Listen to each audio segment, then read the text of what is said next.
Hello everyone, this is Bhargav Reddy here, joining you from Bangalore, India. I'm the Regional Operations Director for APAC Assistance.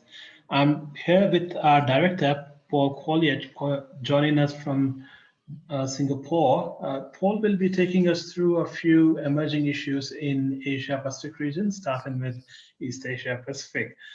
Paul, there seems to be a continued scuffle in Bangkok. Do you see any end to this, or how do you see this emerging in the coming weeks?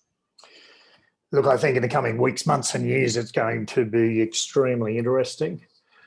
I do not concur with some of the so-called analysts that are probably better off described as pundits that believe the only way out of this, Malay, is for civil war in Thailand. I think people that come up with that conclusion, perhaps their analytical background may have been in such a specialist field that they can't see the bigger picture. They get lost in some of the extraneous details. There is no doubt, though, we're going to see a period of extended ongoing unrest.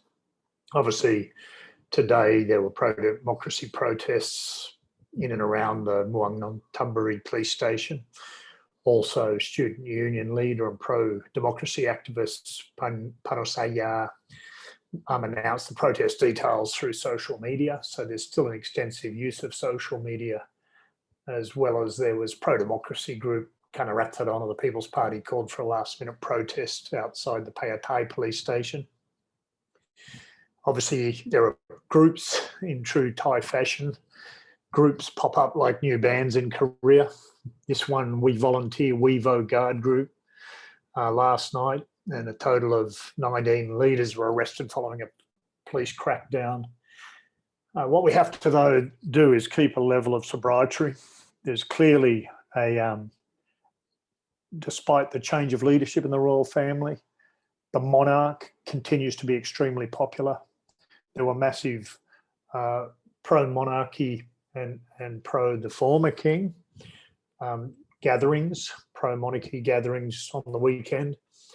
And what we must keep sober about is that the majority of Thais understand the option of a democratically elected government means that you're transferring power to politicians, and those politicians do not have a clean slate, maybe a nice way of putting it. Obviously, Thaksin was infamous for deals at the top, including transfer of national assets. And whilst he came across as philanthropic and people-minded, that is inversely proportionate with facts and truth.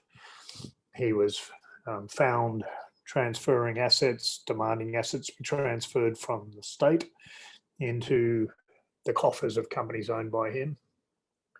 That said, the democracy movement and the monarchy reform movement has made some very vocal efforts. They're running continuous demonstrations, but when we look across Thailand at the nation, it's not a quick increase of momentum. It's fairly stable. And basically, they've made some strategic errors. Had it stayed pro-democracy and not cut into that ultra-sensitive monarchy issue, then two things would have happened. One, it wouldn't have got the generally older Thais and the Thais that also are very much appreciative of what the monarch has done, since the 30s. And they've given a lot of lifestyle and a lot of wisdom, particularly under the late king. But the second thing that would have happened is they would have been able to muster more momentum. They missed a trick there. So can we please now move on to the next issue, Bhargav? Just in closing on Bangkok, we can expect ongoing unrest, but not stuff that's going to be targeted at multinational companies. We could see disruptions of transport nature. Our clients need to keep on top of information. Obviously, what we can write to our subscriber clients first, the level of candidacy we can go into on Thailand and indeed on Indonesia is much less than we can for our members, where we can, and on that point, Indonesia, 6 FPI supporters shot dead, a raiding party on the main freeway from Jakarta Bekasi out to Cikampek, called the Jakarta Cikampek Toll, raided police vehicles, 6 6 were shot dead. Fundamentally, this is a very intriguing situation. The FPI, for those that aren't familiar, is the Islamic Defenders Front. It's always been a very radical, militant arm of so-called Islamic political agendas, but they've always used most inappropriate tactics, sort of, for want of a better word, the type of tactics and behaviours you'd expect to read about in the actions of the Old Testament some 3,000 years ago. So what is particularly of interest is Mohammed Rizik Shihab. He's an absolute nutter. He was locked away in Saudi Arabia for 3.5 years. He's trying to build a following based on his anti-sin, therefore his anti-corruption. He was banished to Saudi Arabia for 3.5 years to avoid prosecution for sending pornographic photos of him with another lady. That lady wasn't his wife, and indeed wasn't one of his wives. So he's the ultimate hypocrite. Obviously, there was, in the WikiLeaks files, there was evidence that he'd been doing some dirty work for and on behalf of police. Obviously, they've now had enough of the larrikin. There's been a big show of force last week by the military and ripping down all his supporter signs to try and get him to go away gracefully. They've probably inadvertently, in poorly selecting when to do a show of force and how they went about it, brought this operation on themselves. So it was good and timely that he took the opportunity to show his hand, or at least some of his hardline moronic supporters did, and they got there just as it's an early trip for the Festal Virgins. Obviously, the tensions between the police, the authorities, the government, and FPI, and in particular with Rizik Shihab, are real. But fundamentally, this guy's probably overplaying his hand now and helping his own name be buried into the dirt. So hopefully we've seen a trend line that's going to move them away.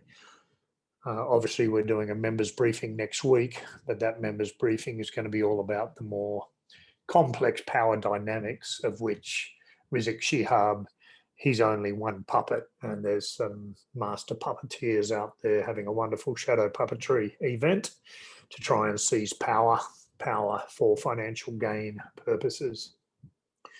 Okay, Bhargav, we might trot along.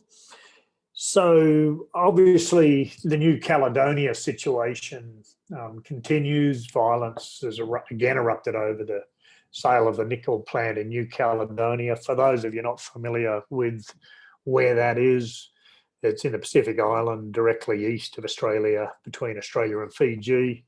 The actual mining area or concession is on the southeast of the main island, New Caledonia.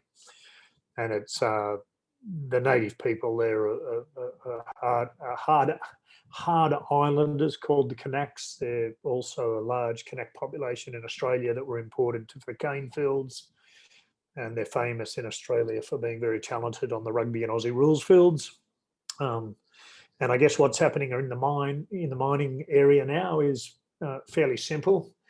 It is what happens when mines don't liaise with governments and don't liaise with the communities, when mines show arrogance, when mines have security professionals that think like a guard, or they think that by putting a perimeter fence up and saying no, that you have an ability to overpower an Indigenous community. So the big lesson for this is, if you have mining executives and narrow-minded, one-dimensional security professionals in complex environments in Melanesia, in the Pacific Islands, throughout Asia, ultimately you're going to have closure, because those same security professionals are not advising the board accordingly. And this is what's happening. So basically now you've got a very complex situation. Protesters set cars and tyres on fire in central Noumea. There were also clashes between protesters and the police at the port. In response, the police used tear gas against the agitating group of protesters. in a bid to try and contain the escalating tensions, police set up road blockades down near the Vale mine site and in various parts of the southern province. There's some of the opponents who want Vale or Vale to instead accept a bid by the northern provinces, Sofanor and its partner Korea Zinc broke the roadblock set near the Vale plant site. Meanwhile, a South Korean company, Korea Zinc, pulled out of plans to bid for the Brazilian-owned Vale nickel plant. The company pulled out of the bid after it failed to get access to the Vale site for a due diligence assessment. It has been the partner of Sofanor, whose joint bid for the asset had early been rejected by Vale. The planned scale of the plant, the planned sale of the plant to Prony Resources has been heavily contested by pro-independence Kanak groups and parties in the territory. But this is going to continue. The latest protests and the subsequent clashes highlight the concerns over the planned sale of the local nickel resources to foreign interests. Pro-independent groups and parties have especially been vocal against the sale of the plant to a foreign company. There will likely be more protests in the coming weeks as Vale continues with negotiations with Prony Resources over the potential sale.